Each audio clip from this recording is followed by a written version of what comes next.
Hey, hey, hey. Time for another Out of This World story from rSpace. Today on rSpace, we hear from people who have gone through some of the toughest trials, challenges, and setbacks that one can face, and they didn't allow that to define or defeat them. They courageously moved towards their peace, purpose, and joy in spite of it all. Today, we hear how they jumped headfirst into their blessings. Our first OP isn't going to wallow in self-pity. Wife cheated. Next steps? Hello. I've been a lurker here for a little while, trying to process infidelity in my life. Long story short, wife and I have been married 8 years, together 12, and have 2 small kids. This year has been tough, and we have had our arguments, but nothing that I would ever think would push my wife to cheat. Anyways, I noticed her lately being distant and being uncommunicative and decided to confront one evening. At that time, she said that she was not happy and couldn't feel a spark anymore. At first, I freaked out on myself, thinking I was being a non-attentive husband, truthfully an issue. However, the next day, I caught a very strange message on her phone that was extremely lovey-dovey. I took a look and then found my wife was messaging a man for a long time with lots of I love yous and plans for a future together. Effing destroyed. Anyways, taking the advice of the many threads on here, I didn't confront initially. I actually read as much as I could, contacted a couple lawyers for advice, one now on retainer, and got my head on straight and calm. I confronted my wife a couple days ago calmly and asked if she was having an affair, and after a couple minutes, she admitted everything. Long story short, it's been going on for 6 months, and she claims it's the deepest emotional connection ever. Complete BS, but whatever. To end it all, I gave my list of boundaries: cut off contact, marriage counseling, etc. The thing that I think is the final nail in an honest attempt to reconcile is she got extremely aggravated with cutting off contact, especially when I told her to do it in front of me and even insisted to see him one last time for closure. I effing held my ground and told her if he is so important, pack a bag and go live with him, to which she backed off, but not before she told me I was a controlling a-hole. Anyways, she sent a text this morning and showed me, but my spidey senses seem to think she will try a different means of communication. I'm thinking there is no hope, and I honestly don't want it at this point, but I just wanted to be able to tell my kids in 20 years I at least tried. We have marriage counseling tomorrow, but I'm thinking it's time to file before wasting any time or grief. I'm cautious to move too fast because of my kids, but is this the right way to do it? Update. The past few weeks, simply put, have sucked, but it's given me time for a lot of soul searching and thinking. As an update from the previous thread, the wife and I did attend some counseling after the initial confrontation, and I will say this particular counselor had been very good about listening to both of us and not assigning blame or anything like that, and helping to navigate our new reality. She has also helped to uncover some structural issues in our relationship, and while that doesn't at all excuse my wife's behavior, it's helpful at least knowing for a future relationship and not repeating the same mistakes. As also mentioned in the thread, my wife's initial reaction to my boundary to cut off contact with the affair partner appeared to go unheeded, and I did catch some small messages between them before she completely went dark with her chat logs and phone. After seeing that, I decided to file, and she was served a few days ago, and in parallel, I decided to have a heart-to-heart with my father-in-law, as we are super close, and I needed to prioritize this support for our kids versus our relationship, as I could see my wife wanted to sweep this under the rug. Needless to say, my wife was initially extremely upset. Her fantasy was blown up, but our therapist did talk it through with her from my point of view on why this needed to happen, and I think she is starting to realize the consequence of her actions and start to see there are real things that are going to be lost. From here on out, I'm just trying to process the new life ahead and the huge change in my identity from a husband, father, to something else. Same with her. I will say, since I filed, my wife was immediately shocked when I dropped that on her, and she has been very emotional these past few days. I honestly think she thought I would never be able to walk away. I have kept her at arm's length, but I have seen a distinct change in her, and on a positive note, we have talked more, kept our conversation civil, and focused on our shared priorities, children mostly. I've made it very clear to her that she left a huge wound on me and that she has to do the heavy lifting to help repair and give me space and time if I can ever begin to forgive. I'll say it again and again, her actions are the most selfish, self-centered, horrible thing you could do to a person, but I have not lost sight that we still need to raise our children, and that is my focus point as I navigate how I will move to the next phase of my personal happiness. I wanted to thank everyone for the previous comments and insight. I am honestly proud that I found the strength to not wallow in self-pity, anger, or sadness, and was able to make the right moves to retain my dignity and look forward to a bright future. I honestly don't know all the next moves, and my feelings are constantly in flux, but I am starting to feel some inner peace. Thank you all again. Our first year welcome comes from Responsible Yam 7973. I am very dry proud of your progress. I don't know what dry proud is, but whatever. You stuck it out and exhausted that route. Yes, she was deep in the affair fog, but she not only broke your boundaries, but also your heart when she told you he was the deepest emotional connection she had. My only advice to you is that you stay this course at least until divorce afterwards. If you want to reconcile and you feel it's the right path, then go ahead. But if you don't divorce her and take her back, she and your children will understand that there are some actions that don't have consequences. Again, well done. We are all very proud of you. And even dry proud, apparently. Next thought from Florida Junebug 75. I just read your first post on this one. My situation was almost identical to yours. I caught her messaging the affair partner after she agreed to cut him off. When we went to couples therapy, they tried to drag me into relationship analysis, and I blew up on the therapist and my ex after they tried to both corner me about housework and doing more of it. I then realized that the therapists cater to soften any accountability that would cause conflict. I had to force the counselor to confront my ex about the ongoing text messages. She wouldn't do it. I was basically running the counseling session myself, and we quit thereafter anyways, after I decided to leave her. It's like an emergency room patient comes in with a gunshot wound in his chest, and the doctor begins by asking if the patient smokes or eats too much cholesterol. All those other health factors are irrelevant as long as there's an open hole in your chest. This is why when you started describing your counseling session, I was getting pissed and thinking that they were somehow going to convince you that you had a part to blame for the cheating. My ex was also shocked I went through with splitting up too. Anyways, good luck, and I think you're doing the right thing. Our next comment comes from D Reddit Avenger. OP, don't discount what will be lost if you stay. This is never talked about, but it's a very real thing. Anyway, you are on the right track. Though I will say I think marriage counseling at this point is a mistake in this situation. You can't work on a marriage without a framework of good faith. You need that as a solid foundation.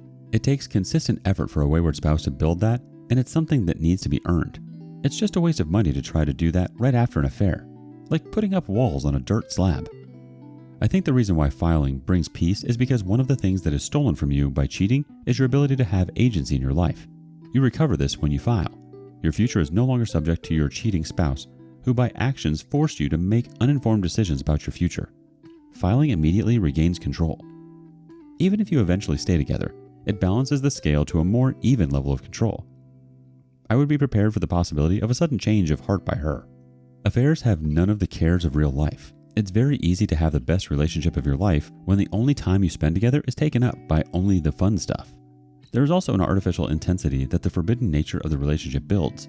That will be gone now as well, and real life has already encroached on her la-la land. She may come running back to you to save her, but honestly, this is more about her consequence and less about her love for you. Besides, I think most wayward spouses mistake intensity of feeling for love. They desperately want to be with their affair partner because circumstances won't let them, and they think this intensity means it's a deep love that they never felt before. Nope, it's just lust. Then, when their marriage is about to fall apart and they are about to lose their primary person in their life, they suddenly intensely want to be with that person again. But that also isn't love, it's desperation. One of the first things you need to assess is, do they even know how to love? Besides, their contrition is really only a requirement. To me, the most important thing you want to make your decision by is what the quality of your life will be moving forward. Good luck, OP. Continue to be strong. It will serve you well in whatever relationship you have going forward. You will recover faster, too. One final comment from GatorBro. Very strong. You're doing this the right way and are doing the best for you and your family. The way you describe your wayward spouse is absolutely correct, and her fantasy unfortunately didn't give your children any consideration and how her fantasy would affect them. By the way you have done things, I know you will continue to stay strong for yourself and your children. Good on you for putting you and your kids first, OP. Infidelity is soul-crushing and devastating. You did all you could and you took all the right steps. And you're absolutely right about her actions being the most selfish, self-centered, horrible thing you could do to a person. She had no right to do that to you. If she ever had an issue in the marriage, she should have been open and honest about how she was feeling. I think that's a huge killer for marriages. Communication. Instead of doing all this behind your back and living a fantasy life, attempt to find love outside of a marriage. She should have done all that she could to salvage and repair the marriage that you two had. I think if people stuck around and actually tried to nourish what they had instead of looking elsewhere, a lot more relationships would last. The energy she was putting into someone else should have been put into seeing what the two of you could have done with your relationship. It sounds like counseling was a mostly positive experience for the both of you in the end. It's too bad you didn't try that route when it wasn't too late. I'm so sorry that it all had to happen this way, but I know you're going to be just fine, and you're exactly where you're meant to be. What would you say to OP if you could? Tell us in the comments below. And up next, this OP is on the pursuit of happiness. Just wanting to get this off my chest. You called me with no caller ID today. Never knew that would skirt around being blocked by someone. Clever. I recognized your voice. You asked me if I had time to talk. I thought to myself, I wasted 3 years talking in circles with you. I won't do you the kindness of helping you get closure. Whose house did you walk to? Crying in the rain after the 100th argument with your father? Who embarrassed you then? Who made you tea and listened to you vent? Who helped you process all of your turmoil towards your psycho ex? Who flew to Minnesota and drove 27 hours in a cramped Kia Soul across the country so that you could study for an exam? Who suffered through your effed up family just to ensure we could be happily married in the future? Who stayed up on countless nights to listen to you vent because you didn't have friends who gave a crap? Who went down on you every single time we had sex just to make sure you finished? Who made flashcards to help you study for OChem? Who did your Spanish homework for you? Who welcomed you into his family, let you live in his house for months during a pandemic, cooked for you every day, found you a therapist, taught you to drive again, spent literal hours choosing thoughtful gifts, taxied you across town? Who cried with you? Who laughed with you? Who loved you? It wasn't him, it was me. And you let him into your apartment and screwed him in your bed because I was too depressed to let you leech off my energy for a few months. I told you not to call me again and hung up. You could never do it on your own. That's why our relationship sapped the life out of me. I'm angry because I've been thinking about you less and less, and now you're doing exactly what you hated your ex for doing. Digging your claws in, trying to maintain some sort of effing connection out of a selfish desire and stupendous cognitive dissonance that won't allow you to perceive yourself as a bad person. You've experienced the depth of my compassion, my generosity, and I know you hunger for it. You might even feel that I could find it in my heart to forgive you, but over the course of our relationship, I've discovered strength and stoicism despite my flaws and insecurities. I've suffered through your trauma, and I refuse to taste it once again. I journal about you now so that I can fight the urge to call you and unleash the rage I so desperately want you to cower under. That's the difference between me and you. I seek happiness, while you wallow in self-pity. Edit. Hi everyone. Sorry for ghosting this thread. It's been really busy at work lately. I'm going to try to respond to all the comments, but I just wanted to say that my mood has genuinely improved from all the support and solidarity I received here earlier this week. You're all lovely effing people. A. Ethan V. has our first reaction. Powerful words, mate. Stay on track. You're going to come out of this better than ever. Next comment from No Fear, No There. Nice door slam in the face. I liked it. And just when you thought No Fear, No There had no more to say, sometimes it does hurt to do what needs to be done. Kind of like that medicine that tastes so bad, but in the long run, you overcome the illness to be a better person. Journaling is a beautiful and powerful way of processing your feelings, OP. Research shows that regularly reflecting on how you're coping with your breakup in a structured way reduces post-breakup loneliness and distress because it helps you redefine your sense of self. It's also a really great way to practice letting go and release the thoughts and emotions that have built up during breakups. When you experience complicated feelings, it can be hard to pull apart all of the different thoughts you might have about what you're going through. By sitting down to journal, you are taking the time to slow your mind down and really think slowly about different aspects of your current experiences, OP. Let us know your experience with journaling in the comments below. Our last OP did some serious leveling up. 8 years later, suspicions confirmed. I recently saw that my ex got engaged to the guy I always suspected she cheated on me with. When we were together, she would gaslight the hell out of me and deny it when I would ask her straight up if she was seeing someone else. I saw the news of her engagement on social media. I don't follow her anymore, and we haven't spoken in years, but a friend told me, so I was curious and looked. The post caption read something like, 10 years of us. But we broke up 8 years ago. So it seems they were going behind my back while we were still together, apparently for the last 2 years of our relationship. It's obviously been a really long time, and I feel fully over this person. I'm trying to figure out how I feel about it, and I think it's like this. That past version of myself was so exhausted, anxious, distraught, and depressed because I was being treated so badly by her, and I didn't trust my instincts. She lied to my face and I bought it. I feel sad for younger me because he didn't have the confidence to trust his own experience and was afraid of being alone. I am glad that the person I am now wouldn't tolerate that kind of treatment. But crap, I just wish I could give my younger self a hug and say, trust your perception and get out. Actually, it's probably better I didn't find out back then because it would have absolutely destroyed me. Finding out now gives me a weird feeling like maybe I dodged a bullet or only got grazed, but that's all. I hope she figured out how to be a better partner by now. Fortunately, not my problem either way.